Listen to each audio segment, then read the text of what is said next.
Hello everyone, welcome back to my channel and welcome to another straight out of the theatre reaction.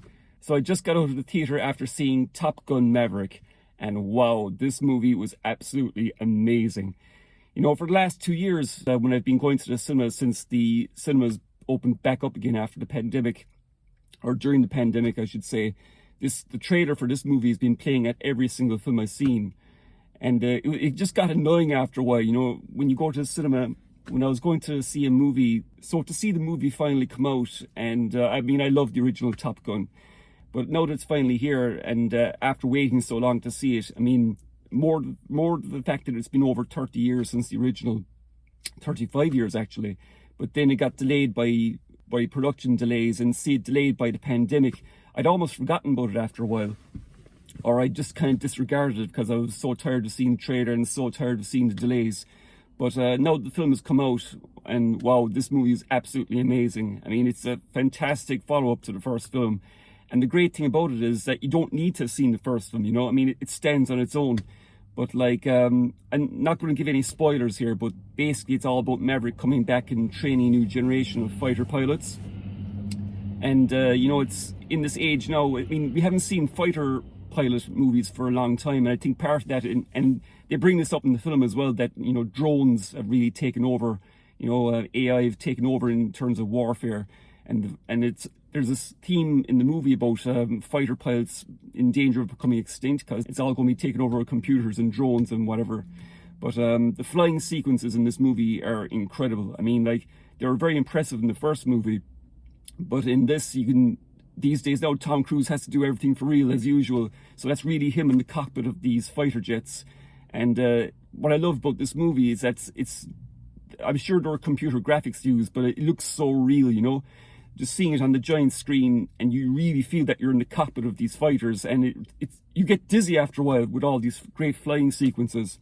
But on top of all that, there's a great story in this. I mean, and again, it's a great follow-up to the first film.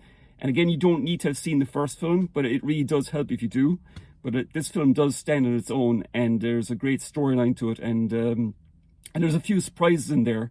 I mean, the cast is fantastic. The young cast is fantastic, and Tom Cruise is as good as ever. And it's actually quite nice to see him in a romantic relationship too, with a woman who's like more age appropriate for him. You know, in some of his movies lately, you see some of his love interests being 20 years younger than him. I mean, Jennifer Connelly plays his love interest in this. I mean, she's like 51, but she looks amazing, like, you know. So they're a great couple, Tom Cruise and Jennifer Connelly, in this movie.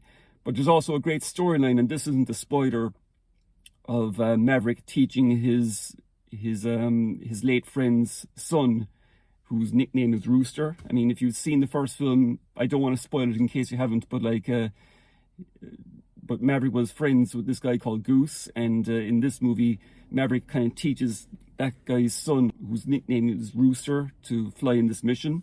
And there's a bit of Star Wars to this movie too, you know. I mean, like, you'll understand when you see it. There's kind of like a Death Star attack, so to speak. It's kind of inspired by that in Star Wars. But on top of all that, I mean, great flight sequences, great action, but a very nice storyline to it too. I mean, it's not all action. I mean, there's some. It's very well written and it's very well acted, and it's a movie that we really need right now, because this movie will make you feel like you've had a great time, and it's not dark. It's not entirely serious, and there's actually some very emotional moments in the film as well. I mean, you'll understand when you see it. But overall, fantastic movie. I really enjoyed it, and I'm really glad that they didn't sell it to a streaming service. And I think that was actually a danger during the pandemic. But Tom Cruise said, no, we're holding off on this until the cinemas open again. I'm glad he did that, because believe me, this is a movie that you need to see on the big screen. Like I said, the flight sequences are incredible, and it just looks amazing. And yeah, so overall, I really enjoyed it. So I thoroughly recommend Top Gun Maverick. I really hope you all see it and enjoy it, and look out for my full review coming soon. Have you seen Top Gun Maverick yet? If you have, comment down below and let me know what you think. And if you like this video, like, subscribe and share with your friends, and I'll see you all in my next video. Bye for now.